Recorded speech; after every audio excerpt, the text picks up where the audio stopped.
بصلة واحدة وتخلصوا من السعال نهائياً وبلا عودة. وصفة لا تخطر على بال أحد ونتائجها سريعة ومدهشة. صحة العائلة العربية نحو مجتمع صحي وسليم. أهلاً بكم عبر قناة صحة العائلة العربية. البصل هو مصدر هام للفيتامينات والمعادن ومضادات الأكسدة. إنه يعمل على تقوية جهاز المناعة وإزالة السموم من الجسم، بالإضافة إلى ذلك مركبات الكبريت الموجودة في البصل هي عبارة عن مضادات حيوية قوية ومضادة للالتهابات، ما يجعلها مثالية لأعراض الأمراض الناجمة عن الفيروسات والبكتيريا، وفعالة في علاج السعال وطرد البلغم. والسؤال المهم: كيف يمكن لنا أن نستخدم هذا العملاق للتخلص من هذه المشكلة الصحية الشائعة والمزعجة؟ يفضل استشاري التغذية العلاجية الدكتور مازن عون السقة استخدام النوع الأحمر أو البنفسجي في علاج أمراض الجهاز التنفسي، الزكام والسعال والتهاب الشعب الهوائية، وذلك بسبب دوره الفعال في علاج هذه الأمراض. ولكن ما هي الطريقة الأمثل لاستخدام البصل من أجل تحقيق هذا الغرض؟ هناك العديد من الطرق. يتم شوي البصل ومن ثم وضع شرائح منه على الصدر لمدة 2 ساعات، على أن يتم تبديل هذه الشرائح كل 15 دقيقة. وفق السقة تعمل هذه الوصفة على إزالة السموم من الجسم وتساعد في التخلص من الجراثيم والفيروسات، حيث أنها تعمل في المقام الأول على تعرق الجسم، لذلك يفضل تنفيذ هذه الوصفة قبل النوم. الطريقة الثانية تستخدم في علاج ضيق التنفس أو انسداد الأنف. في المرة القادمة التي تشعر فيها بضيق التنفس وانسداد مجرى الأنف، يمكنك أن تجتهد في تنقيط عصارة البصل في الأنف 2 مرات في اليوم أو عند اللزوم، وينصح بها قبل النوم لكي تعطي للمريض الشعور بالراحة أثناء النوم. الطريقة الثالثة: عندما تصاب بالرشح أو الزكام أو السعال، فعليك أن تكثف تناولك لهذا الطبق المذهل. عمل طبق من سلطة البندورة مضاف إليها كمية مضاعفة من البصل مع إضافة عين الجراد الناشفة والفلفل الحار، ثم هرس هذه المكونات بشكل جيد، ويتم تناولها في الصباح أو قبل النوم، حيث أن هذه الوصفة تعمل على تعرق الجسم وبالتالي خروج السموم من الجسم، ويشعر المريض بالراحة. الطريقة الرابعة: ينصح الدكتور مازن السقة أخصائي التغذية العلاجية الأشخاص الذين يعانون من مرض الأزمة الصدرية بتناولها. تناول قدر فنجان قهوة من عصير البصل. بهذه الطريقة أنت تعمل على سرعة الاستشفاء وتنظيف جميع المسالك التنفسية، ويمكن الاعتماد على عصير البصل الطارد للبلغم وتناول فنجان منه على مدار اليوم. وقد أكدت العديد من الدراسات، ومنها دراسة أجراها خبراء ألمان، نصحوا بإعداد عصير البصل يومياً حتى لا تتكون فيه البكتيريا والجراثيم. الطريقة الخامسة: البصل والعسل هما من أكثر المنتجات شهرة مع خصائص مطهرة واضحة، في ثنائي يمثل سلاح دمار شامل لمحاربة مسببات الأمراض.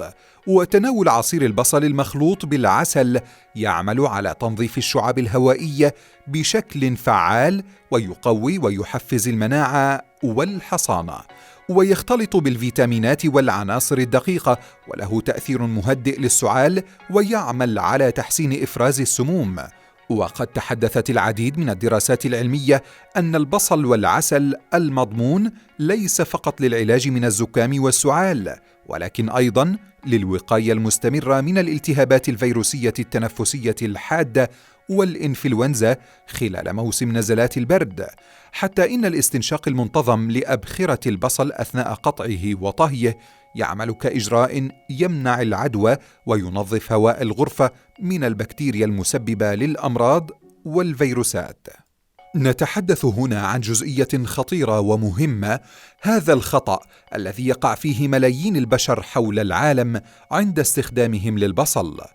اختيارك للمكونات يجب أن يكون دقيقاً، وإذا كان ممكناً شراء البصل في مزرعة خاصة أو من حديقة خاصة، وشراء العسل من المناحل الصغيرة من أصحابها الذين لا يسيئون استخدام الأسمدة المعدنية والمبيدات والأدوية، فهذا نور على نور.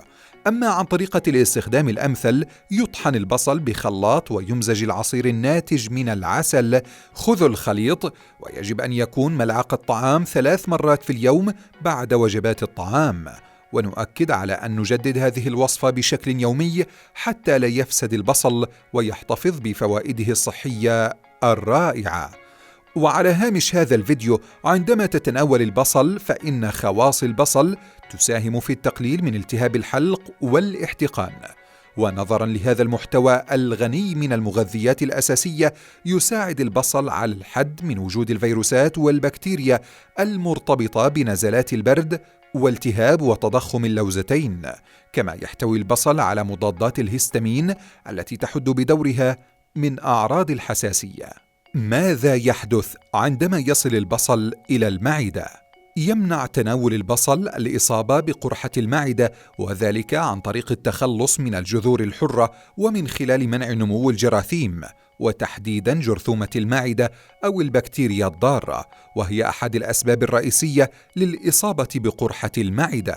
وتكمن الفائدة الرئيسية للبصل بالنسبة للمعدة في وقايتها من حدوث التقرحات والالتهابات، حيث يرتبط تناول الخضروات من هذه المجموعة مثل الثوم والبصل بالتخلص من مشكلات الجهاز الهضمي. كما يحتوي البصل والثوم على العديد من مركبات الكبريت العضوية، والتي تتميز بخصائصها المضادة للأكسدة والمضادة للالتهابات. وقد سجلت العديد من الدراسات أن تلك المواد تحافظ على سلامة القلب، كما أن من يستهلك البصل بشكل معتاد يساهم ذلك في خفض خطر الإصابة بأمراض القلب والأوعية الدموية، وفق ما أجمعت دراسات عديدة تبعها فريق إعداد صحة العائلة العربية. وأخيراً، وطالما أننا نتحدث عن البصل، فلا ننسى أن العديد من الدراسات سجلت فوائد مذهلة للبصل للتخلص من مشكلات الشعر، وخاصة الشعر المتساقط، حيث أن عصارة البصل عندما توضع على فروة الرأس فإنها تحفز نمو الشعر وتعمل على تنشيط الدورة الدموية في فروة الرأس، كما يعمل على إنتاج الكرياتين ويحفز من تكوين الكولاجين بالشعر، اللذين يعرفان بأهميتهما في تقوية الشعر ونموه، لغناه بعنصر الكبريت، كما يشفي من التهابات فروة الرأس كالثعلبة والفطريات، ويخلص من القشرة مما يقلل من تساقط الشعر. مشاهدينا الكرام، متابعي قناة صحة العائلة العربية، نتمنى أن تكون هذه المعلومات قد نالت إعجابكم. شكرا لكم على حسن المتابعة وكرم الإصغاء، وهذه تحيات محدثكم محمد وفريق عمل صحة العائلة العربية. إلى اللقاء. اشترك معنا في القناة وفعل زر الجرس، وستصلك المقاطع أولاً بأول.